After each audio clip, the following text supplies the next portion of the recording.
¿Halló la cita? Allí, libro de Deuteronomio, capítulo 4, versículo 39 y 40. Leo como está escrito entonces en el nombre del Señor. Dice, por tanto, reconoce hoy y reflexiona en tu corazón que el Señor es Dios. Arriba en los cielos y abajo en la tierra no hay otro. ¿Dice amén a eso? No hay otro. Así pues guardarás sus estatutos y sus mandamientos que yo te ordeno hoy, a fin de que te vaya bien a ti y a tus hijos después de ti, y para que prolongues tus días sobre la tierra que el Señor tu Dios te da para siempre. Lo incomodo un ratito puesto en pie, oramos al Señor. Ponemos el corazón esta mañana para poder oírle a Él. Señor eterno, le agradecemos en esta jornada, Señor, la bendición que usted nos da de poder estar aquí en su casa, Señor. Señor, no es el hombre quien habla, es su palabra, Señor. Hemos leído palabras, Señor, de su boca, pues la Biblia es la palabra de Dios. Creemos que ella nos habla directo al corazón, creemos que ella provoca vida en nosotros, creemos que ella es la mayor autoridad de nuestra vida. Y en esta hora, Señor eterno, queremos sentarnos, Señor, frente a la luz de ella, Señor. Que ella nos alumbre el camino, que ella nos enseñe, que ella nos redarguya, que su palabra, Señor, hoy día sea inspirada en nuestros corazones por medio de su Espíritu Santo. De manera que podamos hoy día, como cantábamos diciendo, Señor, ser transformados por usted y a usted darle la gloria. Señor, transforma nuestras vidas, transforma nuestros pensamientos, transforma nuestra manera de vivir, nuestros corazones, Señor eterno, transforma, Señor, todo dentro de nuestra vida, de manera que podamos así honrarle, glorificarle, alabarle, Señor, como usted se lo merece. En esta hora queremos oír su palabra, Señor. Use mi vida, Señor, esta vasija de barro se pone en sus manos, Señor, para que usted hable a través de nosotros, Señor. Bendito Dios, en esta hora queremos oírle con la mayor claridad posible, Señor. En el precioso y poderoso nombre de Jesús. Amén y amén. Gloria a Dios, gloria a Dios, gloria a Dios para siempre.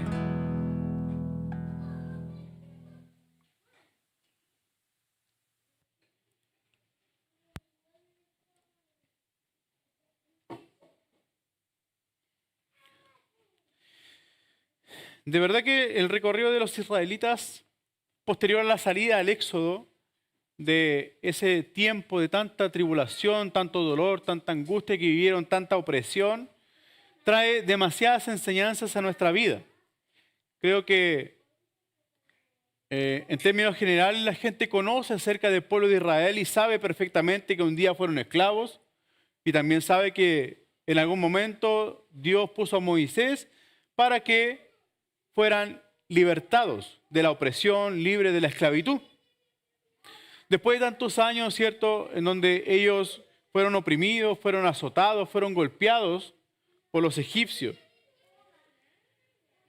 Pero posterior a la salida, ya quizás en ese momento en donde comienza ese gran peregrinaje a la tierra prometida, el Señor jamás los dejó solos. Nunca los dejó solos. Yo no sé si a usted le alegra saber de que Dios nunca nos deja solos. Porque podría faltarnos el papá, podría faltarnos la mamá, los amigos, los hermanos, pero el Señor jamás va a faltar a su palabra, pues Él prometió estar siempre con nosotros, porque su Espíritu habita dentro de nosotros. No los dejaré huérfanos, dijo Él, estaré siempre con ustedes. Y el Señor cumplió su palabra, siempre estuvo con ellos. Eran duraznos los hombres, eran muy duros. Eran muy incrédulos.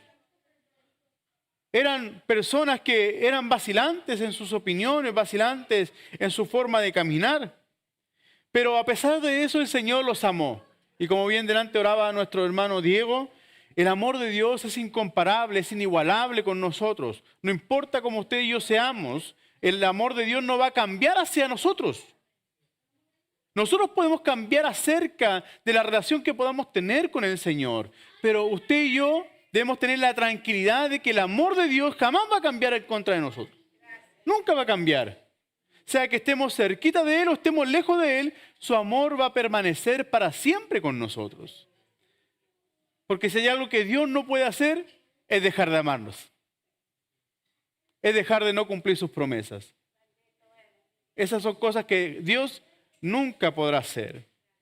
Entonces, en este episodio en donde vemos aquí este hermoso libro de Deuteronomio, donde rescata, donde toma, ¿cierto? Pareciera ser que como que se repite la palabra de Dios, pero esto es muy significativo lo que hace el libro de Deuteronomio. Porque Dios toma a Moisés de manera que le habla al pueblo, le recuerde la palabra, le recuerde el compromiso, le recuerde el pacto que Él tiene con su pueblo. Porque Él había establecido un pacto. Había prometido algo a Abraham y Dios lo iba a cumplir. Entonces lo que Dios promete lo cumple. Y en ese proceso en donde ellos ya habían estado, ¿cierto? Posterior a la salida, los israelitas estuvieron 1 año aproximadamente en el monte Sinaí recibiendo, ¿cierto? De Dios, recibiendo la revelación, recibiendo las tablas de la ley. Posterior a ese año comienzan y emprenden este gran viaje en el desierto. Esta fue una gran aventura. Quizás podríamos pensar incluso que fue una aventura innecesaria, pues el plan de Dios era llevarlo en 40 días, pero producto de la condición y del corazón de los israelitas, es que el Señor extiende ese plazo. Qué duro debe ser saber que algo que nos iba a demorar un día, una semana, se extienden los plazos. Yo habitualmente me encuentro con personas así, porque en el rubro que yo trabajo con contratistas también. Y ellos me dicen, tuvimos un percance en la obra y tenemos que extender los plazos. Y lo que me iban a pagar el 15 me lo van a pagar el 30 ahora. Es duro. Porque ¿cómo sobrevivo entre el 15 y el 30? Ellos me dicen, tengo que pagarle igual a los maestros. Porque faltó material, porque hubo un imprevisto en el camino. ¿Cierto? Cuando uno tiene una planificación ya a veces pasan ese tipo de situaciones. Pero el plan de Dios era que en 40 días el pueblo de Israel entrara en la tierra prometida. Sin embargo, el Señor cambió esa situación producto del comportamiento que ellos tenían. Y ahí este viaje, esta travesía por el desierto comenzó en un día y terminó posterior a 40 años. Entonces Moisés inicia este proceso con una generación de hombres y mujeres que necesitaban recibir el consejo de la Torá, el consejo de la palabra de Dios. Y es por eso que está este libro de Deuteronomio. Porque este libro va enfocado a estas nuevas generaciones que poco habían oído acerca de las grandezas de Dios. Si usted comienza a revisar capítulos anteriores, se dará cuenta que Moisés comienza a dar una cátedra, un resumen de todo lo que había acontecido. De cómo el Señor los saca y de los mandamientos, los estatutos que el Señor había depositado en su corazón para que el pueblo lo recibiera y pudiera caminar como a Él le agrada. Entonces Moisés se ve la necesidad de darle una serie de discursos acerca de cómo ellos deberían mantener su fidelidad delante del Señor. Si miramos versículos anteriores nos daremos cuenta que incluso hay uno de los títulos que habla acerca de tengamos cuidado con la idolatría. Era producto de que el pueblo de Israel tenía esta tendencia a idolatrar. De pronto no veía a Moisés y Moisés estaba en la gloria y mientras ellos decían, pero ¿acaso por qué Dios puede hablar solamente a través de Moisés? ¿Acaso no puede hablar a través de otro? Y ellos se sentían desilusionados, se sentían frustrados, se sentían que deberían tener una imagen a la cual adorar. Pero de pronto levantaban, ¿cierto? Como están conocidos, el becerro de oro, y ellos buscaban una imagen que adorar, algo que les provocara tranquilidad en vez de confiar plenamente en el Señor. Entonces, Moisés usa este libro, estos escritos y estos discursos de manera que le comienza a enumerar cada cosa que ha ocurrido en la vida del pueblo de Israel en esta travesía. Deja manifiesto también uno de los grandes problemas que tenían los israelitas. Sus corazones vacilantes e infieles delante del Señor. Y podemos pensar incluso que esos problemas se siguen repitiendo hasta el día de hoy en los hijos de Dios. Estos síntomas, estos corazones vacilantes, estos síntomas se manifiestan muchas veces en tiempos de duda, en tiempos en donde hay amenazas en nuestra vida, en tiempos de inseguridad, en tiempos donde no vemos el futuro, en donde no pensamos que el día de mañana Dios va a estar o va a continuar con nosotros. Entonces estos síntomas comienzan a aparecerse y esa fue la inseguridad que comenzó a experimentar el pueblo de Israel. Sin embargo, a a este varón de Dios para enseñarles, recordarles y ordenarles en sus corazones la importancia de confiar en el Dios verdadero. Y eso es lo que Dios hoy día quiere hacer con nosotros. Es por eso que he titulado el mensaje del día de hoy, El señorío de Dios. El señorío de Dios.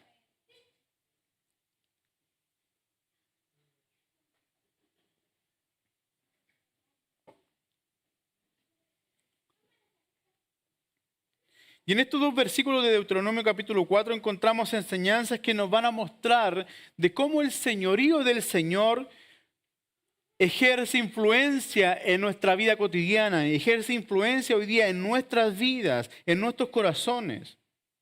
Estos dos versículos hablan precisamente de que el Señor es Dios, de que el Señor es Dios. Tema que para el pueblo de Israel debería haber sido relevante entender de que solamente Dios era el Señor de sus vidas, porque era propiedad de ellos. El Señor los había escogido a ellos. Entre muchas naciones Dios escogió el pueblo de Israel para cumplir su plan redentor, para mostrarnos a nosotros el camino. Y es por eso que hoy día quiero que de estos dos versículos podamos extraer y veamos juntos tres maneras en las que el señorío del Señor se manifiesta en nuestra vida. Lo primero que quiero compartirles, en la Reina Valera usa otro concepto, dice aprender. Pero las traducciones más antiguas habla acerca de reconocer y reflexionar. Y hoy día quiero que pensemos en este concepto de reconocer. Entonces, una de las cosas que usted y yo debemos hacer para que el señorío del Señor se manifieste en nuestra vida es reconocer. Por tanto, dice, reconoce y reflexiona en tu corazón. Entonces, de manera magistral, Moisés hace este recorrido y trae a colación a sus corazones, refresca sus corazones con los acontecimientos más poderosos que el Señor había hecho con cada uno de ellos. Trae a la memoria, porque para reconocer necesitamos eso, traer a la memoria aquellas cosas grandiosas que el Señor ha hecho con cada uno de nosotros. Estoy completamente seguro de eso, de que el Señor ha hecho algo grande en cada uno de los que estamos aquí reunidos. Y aunque no lo hiciere, sé que algo Dios va a hacer el día de mañana también con cada uno de nosotros. Entonces, Moisés pone en evidencia nuevamente estos acontecimientos tan grandes y les hace recordar a estas nuevas generaciones lo que el Señor había hecho con cada uno de ellos, porque la bendición de Dios estaba con el pueblo de Israel. Quiero que prestemos atención al versículo 9 de este mismo capítulo, en el capítulo 4. En el versículo 9 usa un concepto muy interesante. Por tanto, cuídate y guarda tu alma con diligencia para que no te olvides. Entonces, Moisés le dice al pueblo y le habla al pueblo y le dice, no te olvides. No te olvides. Y a veces es fácil olvidar. En más de alguna ocasión lo hemos conversado. Entonces, la clave para nosotros poder reconocer que el Señor es Señor de nuestra vida es que no debemos olvidar aquello que el Señor ha hecho por cada uno de nosotros. Yo estoy seguro, como les decía, que algo Dios ha hecho con nosotros y no debemos de olvidarlo. Siempre debemos vivir agradecidos. Estoy completamente seguro que cuando el leproso se devolvió a agradecer, en ese instante en donde los 10 fueron sanos, este samaritano se volvió a devolver, yo estoy seguro que nunca más se le olvidó lo que había acontecido en su vida. Estoy seguro que la mujer samaritana, cuando se vio enfrentada con Jesús, jamás se le olvidó ese acontecimiento. Fue tanto el impacto de lo que el Dios había hecho a través de Jesús, de la revelación que había tenido, de este encuentro con el Cristo, de que esta mujer se sintió impactada, transformada, renovada, de manera que fue y anunció el mensaje de salvación, y a quien podía lo compartía. Dice que toda esa localidad recibió el mensaje. ¿Qué mensaje estamos cargando hoy día? Le hemos contado a las generaciones, el Señor sanó a mi hijo, estuvo a borde de la muerte. Yo me acuerdo en esa ocasión, estábamos en esa iglesia y me acuerdo que se hizo un llamado general a orar por la noche, ¿sí o no? Si es que no me equivoco, cuando las plaquetas de David Ignacio estaban mal. Yo era muy chico, tenía unos, no sé, 15 años probablemente, no recuerdo bien. Y se convocó, me acuerdo mi hermano David, convocó y pidió autorización para que toda la noche velaran en oración. ¿Y acaso Dios no respondió? Claro que respondió. Entonces son marcas, son sus que no deberían transformar nuestra vida. Y deberían hacernos reconocer que el Señor tenía el señorío en esa situación.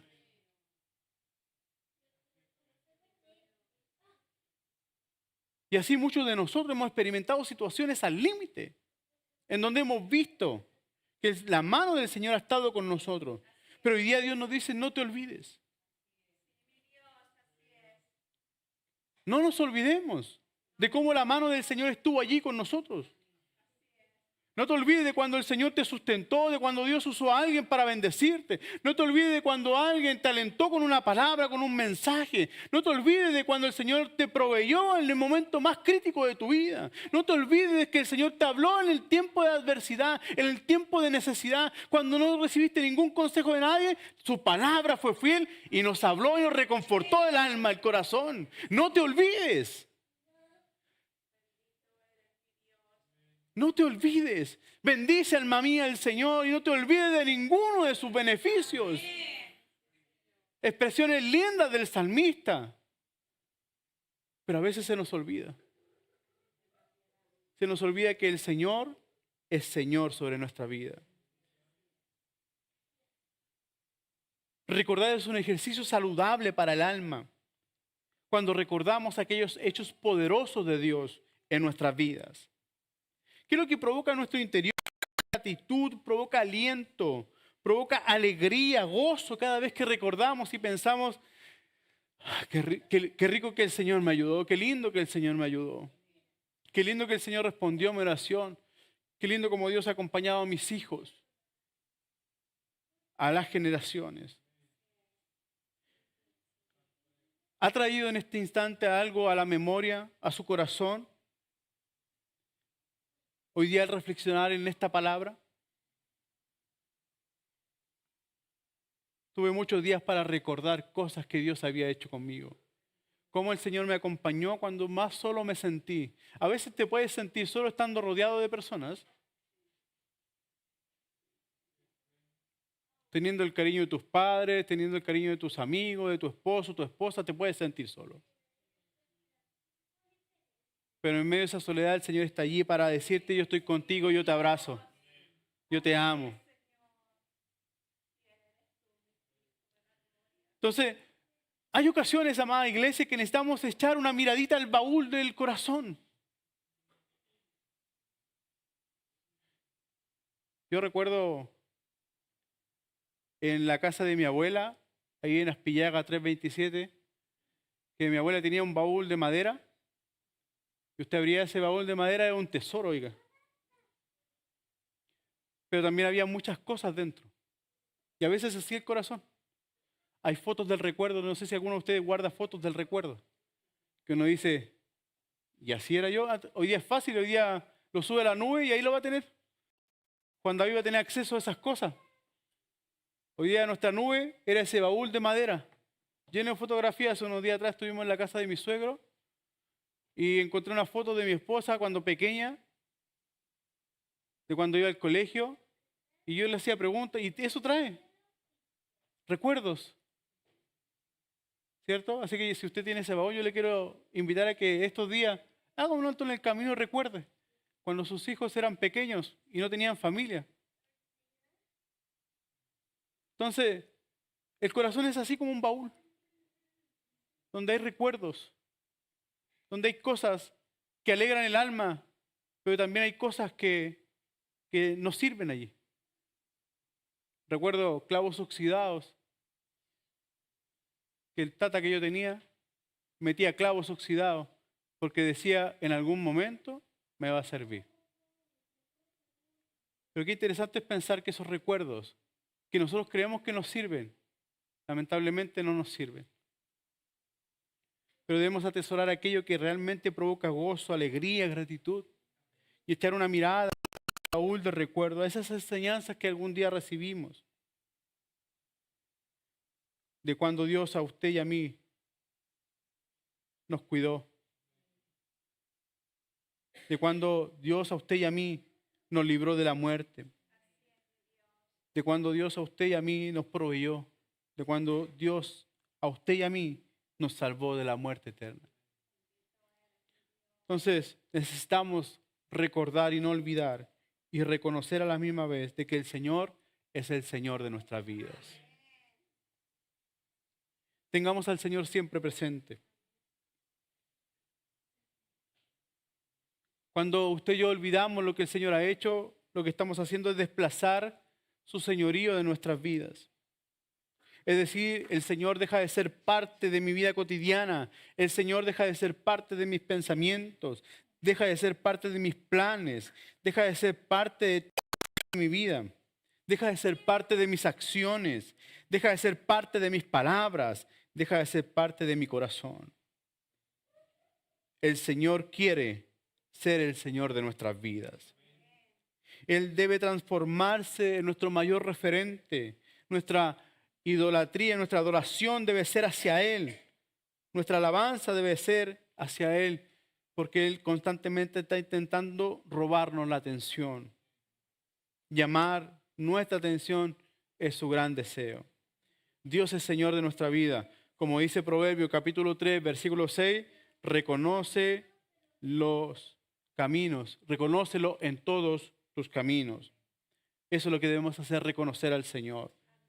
Lo segundo que quiero compartirles esta mañana tiene relación con el señorío del Señor y entender que Dios es soberano.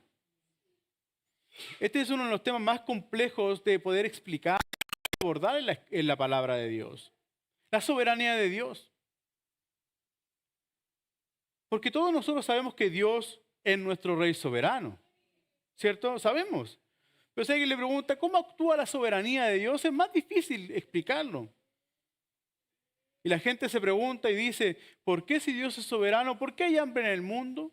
¿Por qué hay pestes? ¿Por qué hay guerras? Si usted no sabe la respuesta, yo quiero compartírsela el día de hoy. Es porque Dios no se involucra donde no le es invitado. Dios puede actuar en su soberanía y en su poder cuando usted y yo le involucramos en nuestra vida. Y lo que queremos hoy día a través de la palabra y el consejo de ella en esta mañana es hacer lo que hizo Moisés. Moisés quería que el pueblo de Israel involucrara a Dios ahora en sus vidas cotidianas. No involucramos solamente a Dios al estar aquí reunidos. Esto es demasiado importante. Pero también en nuestro día, cuando nos levantamos, cuando caminamos, cuando trabajamos, cuando almorzamos, cuando descansamos, cuando compartimos con los compañeros de trabajo, cuando compartimos, ¿cierto?, con sus alumnos, cuando estamos allí en el vecindario. Nunca debemos de olvidar de que Dios es soberano. Entonces Moisés hace esta afirmación interesante al pueblo de Israel. El Señor es Dios. Ahora, ¿de qué es lo que es Dios? Miremos la escritura, por favor, el versículo. El versículo 39. Reconoce que el Señor es Dios arriba en los cielos y abajo en la tierra. El Señor es Dios arriba en los cielos, pero también abajo en la tierra. No olvidemos que si bien es cierto, Dios tiene su trono, su gloria allá en los cielos, pero también Dios se mueve aquí en la tierra.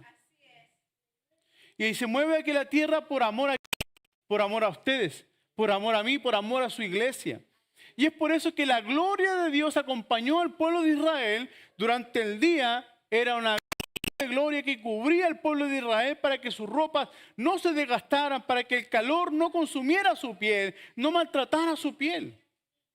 Los cubría el potente sol del desierto. Y por las noches, donde era más frío, levantaba el Señor una columna de fuego, de manera que guiara al pueblo, que hubiera luminosidad, que su luz, que su fuego alumbrara su camino.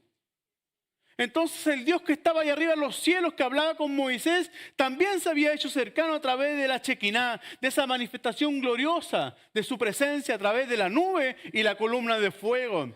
Entonces su soberanía no solamente actúa al estar en los cielos, sino que su soberanía funciona también en medio de nosotros, al estar en medio de su pueblo.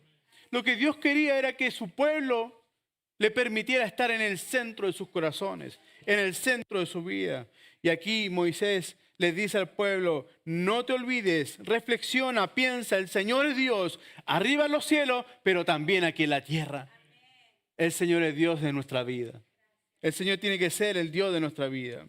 Mis hermanos, el Señor no está bajo nosotros. Todo lo contrario, estamos debajo de Él. Es Dios quien está por encima de todas las cosas.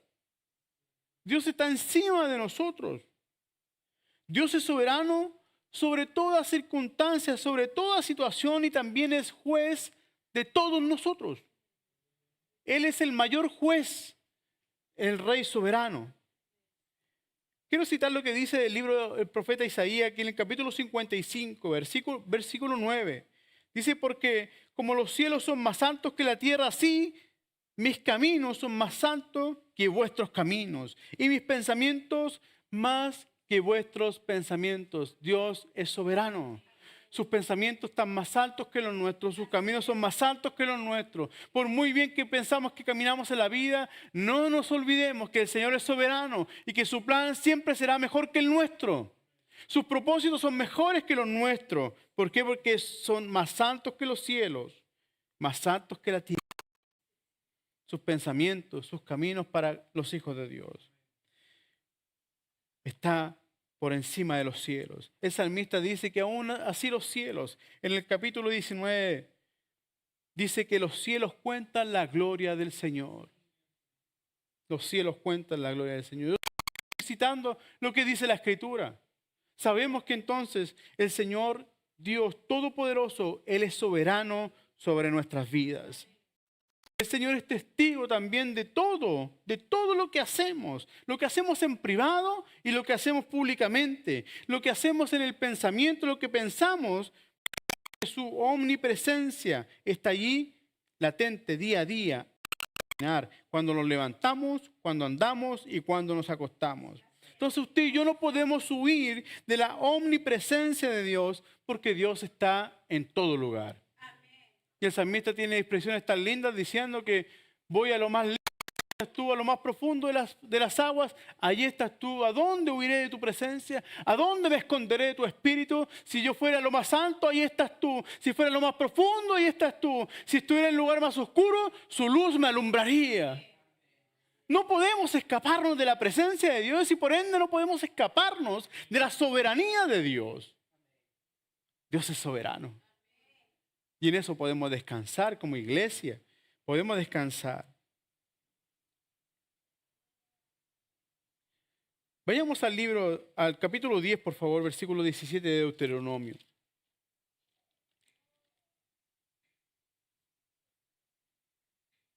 Miren lo que dice su palabra acerca de este Dios soberano. Porque el Señor vuestro Dios es Dios de dioses y Señor de señores, Dios grande, poderoso y temible, que no hace excepción de personas ni acepta sobornos. Entonces, aquí su palabra dice Dios grande, poderoso y temible. Cuando habla de este temor no es del miedo, sino que es digno de admiración, digno de mi respeto, digno de mi alabanza, digno de mi adoración. Esta verdad escritural debería provocar entonces en nosotros una paz tan profunda que, como dice su palabra, no vamos a experimentar en ningún otro lugar sino es a través de la presencia del Señor. Mi paz os dejo, mi paz os doy, les dijo Él. No como el mundo la da, yo la doy. Y esa paz incluso llega a sobrepasar el entendimiento del ser humano. Nos inunda su paz, su consuelo al saber de que Dios es soberano. El mundo, ¿qué es lo que dice acerca de esto? El universo me ayudó.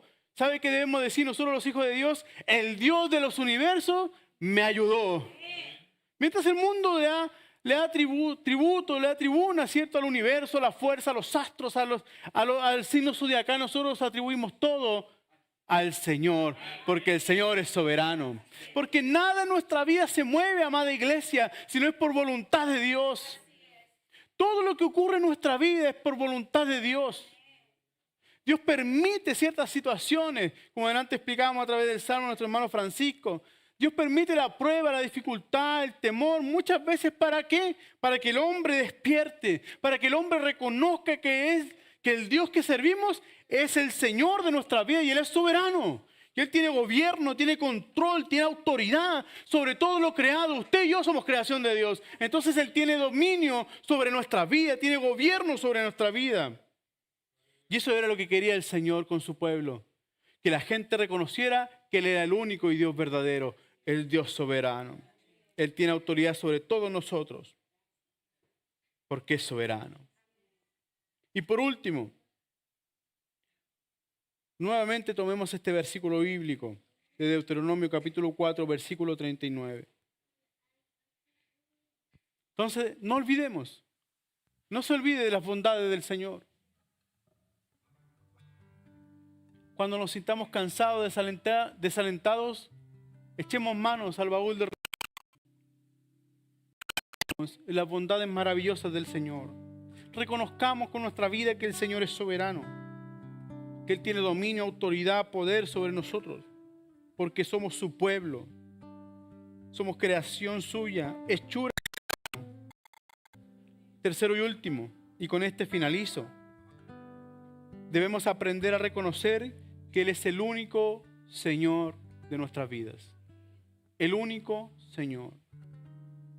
No hay otro, le dijo Moisés al pueblo. El corazón vacilante de los israelitas, y en ese contexto es que Moisés les dice, no te olvides, hay un solo Dios. El Dios de su juventud, el Dios de su niñez, es el mismo. Dios no cambia. Es uno. El libro de Hebreos dice que es el mismo ayer, hoy y seguirá siendo por los siglos. El único Dios. Necesitamos comprender que Él es el único Señor de nuestras vidas.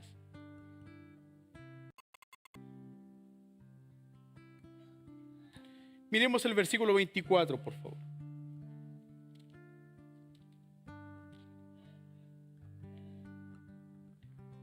Porque el Señor tu Dios es fuego consumidor, un Dios celoso. Un Dios celoso. Y esto no tiene que ver que Dios sea tóxico, porque Dios lo que menos es tóxico. Dios es amor, pero también es fuego consumidor. Dios celoso. ¿Sabe que Dios no comparte su gloria con nadie? Dios no comparte su gloria con nadie. El Señor no desea compartir su lugar con otros dioses. Esa fue la mayor exigencia que el Señor le pidió al pueblo de Israel cuando le dio los mandamientos. Solo a Dios deberían de adorar. En Deuteronomio capítulo 6, versículo 13, dice, temerás solo al Señor tu Dios y a Él adorarás. Respetarás, honrarás solo al Señor tu Dios. Esta oración es conocida como la Shemá. Oración repetida por los israelitas. En todo momento estaba en sus labios. Recordaban diciendo, temeré al Señor mi Dios y a Él debo de adorar. Los niños aprendían a temprana edad esta oración. Que los niños aprendan a temprana edad que solamente al Señor hay que adorar. Que los niños aprendan a temprana edad que hay un solo Señor. Porque hoy día hay tantas corrientes que llevan a los hombres, tantas corrientes que llevan a los hijos de Dios incluso, a un Dios falso, a un Dios que tiene oído pero que no oye, que tiene boca pero que no habla. En cambio, el Dios que servimos nosotros, que es el único Señor, Él tiene oídos para oírnos, boca para hablarnos y tiene manos para ayudarnos. Él es nuestro único Señor. Y Él no desea compartir ese lugar, esa posición con otros dioses.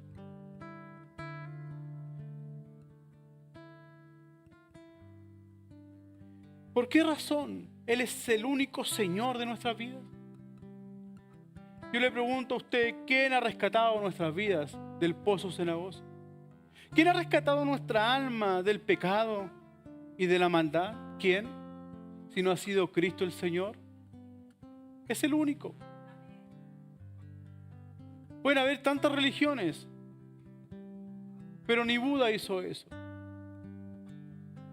Fue el único que resucitó y que hoy día vive y vive para siempre. Y que un día volverá a reinar como el Señor de nuestras vidas, en un lugar nuevo, en una casa nueva, en un cuerpo nuevo, en un cuerpo glorioso. Porque Cristo es el Señor de nuestras vidas. Debemos reconocerlo diariamente. Señor, eres tú el Señor de mi vida, acompáñame, guíame, Señor. Es el Señor de nuestra vida porque nos ha comprado a un precio muy grande. Entregó, y dice su palabra, que no escatimó a su propio Hijo, sino que lo dio en rescate por todos nosotros, para que hoy día usted tuviéramos salvación, redención y vida eterna. Hoy usted y yo y el pueblo de Dios le pertenece.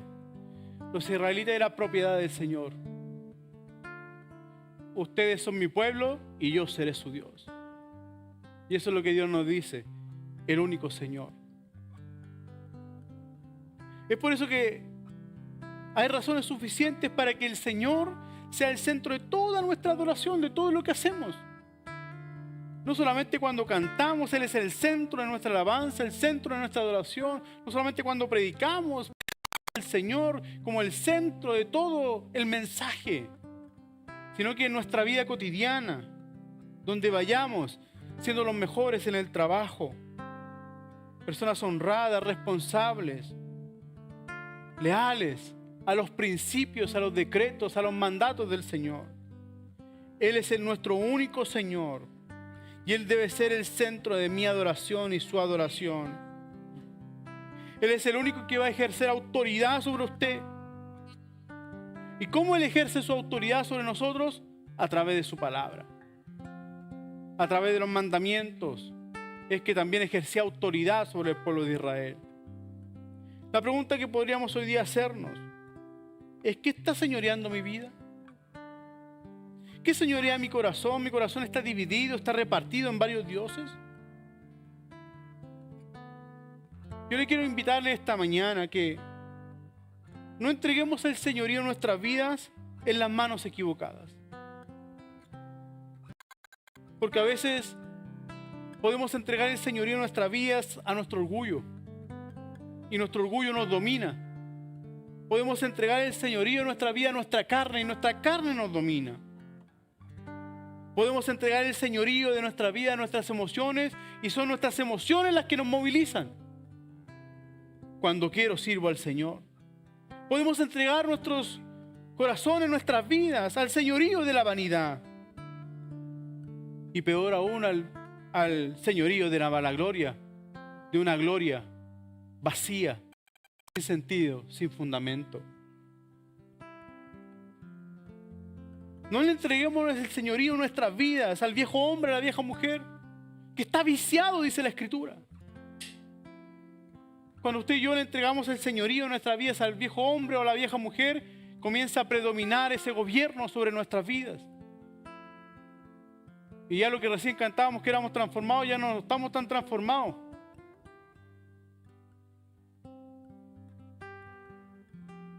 No le entreguemos el señorío de nuestra vida al mundo. Que el mundo va a querer gobernarnos. El mundo va a querer influenciarnos. El Señor oró diciendo: no te pido que los quites del mundo. Lo único que te pido es que los guardes del mal. Y esa debe ser siempre nuestra oración. Que Hoy día usted tiene la oportunidad de viajar tanto y tocar por tantos lugares que el mundo no los atrape. Déjense atrapar por el Señor, el único Señor de nuestra vida.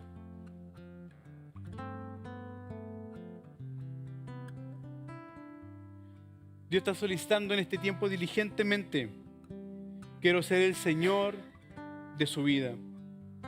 Finalizo este punto trayendo a colación lo que dice el versículo 7 y 8 de este capítulo 4.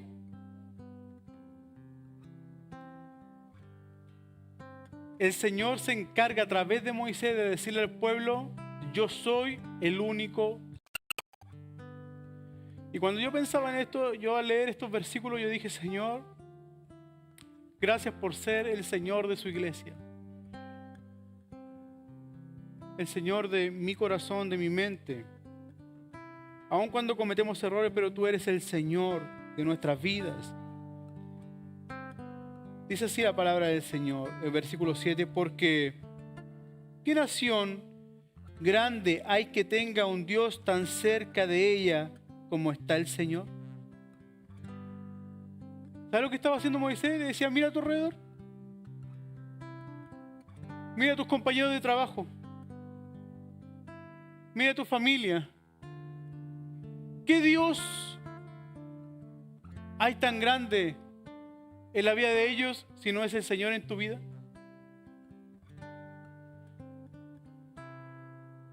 Y eso le decía: miren a los pueblos vecinos. ¿Acaso hay un Dios que los haya sacado de la esclavitud como lo hice yo? ¿Tuvieron que acudir a algún ídolo? ¿Acaso el becerro de oro le dio algún milagro? ¿Acaso palabras acerca de los mandamientos y los preceptos del Señor, de la forma en que lo recibieron? Moisés los hace pensar y mirar a su entorno para darse cuenta de que el Señor había obrado de una manera diferente conforme a los pueblos vecinos. ¿Qué nación grande hay que tenga un Dios tan cerca de ella como está el Señor nuestro Dios siempre que lo invoquemos? ¿Qué Dios, qué Señor está tan cerca de nosotros que cuando te presentas delante de Él, cuando me presento delante de Él, dice su palabra, con un corazón contrito y humillado, Él jamás me va a despreciar? Está tan cerca el Señor de nosotros. Y otros muestran a Dios tan lejanos y Dios es tan cercano a nosotros. Y estaba haciendo reflexionar al pueblo: miren, invocamos al Señor y el Señor responde. Versículo 8.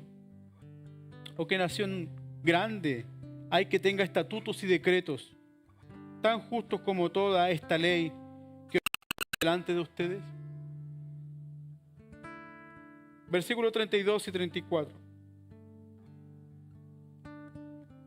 Vuelve a preguntar, ciertamente pregunta ahora acerca de los tiempos pasados que fueron antes de ti, desde el día en que Dios creó al hombre sobre la tierra. Averigua desde un extremo de los cielos hasta el otro. Y le vuelve a decir: miren, de extremo a extremo, revisen. ¿Hay otro Dios como yo? ¿Se ha hecho cosa tan esta? ¿Os ha ido algo como esto? ¿Ha oído pueblo alguno la voz de Dios? Eran tan privilegiados porque Él era el Señor de este pueblo. Eran tan privilegiados que ellos podían oír la voz de Dios, pero los demás no podían oírla. Y ese es un privilegio que tenemos nosotros los hijos de Dios.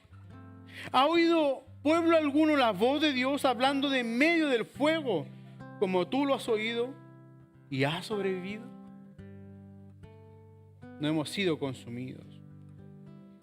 ¿Ha intentado Dios alguno tomar para sí una nación de en medio de otra nación con pruebas, con señales y maravillas, con guerra y con mano fuerte y con brazo extendido y hechos aterradores como el Señor, tu Dios, hizo por ti en Egipto delante de tus ojos? Ellos habían sido testigos de la manifestación gloriosa del Señor.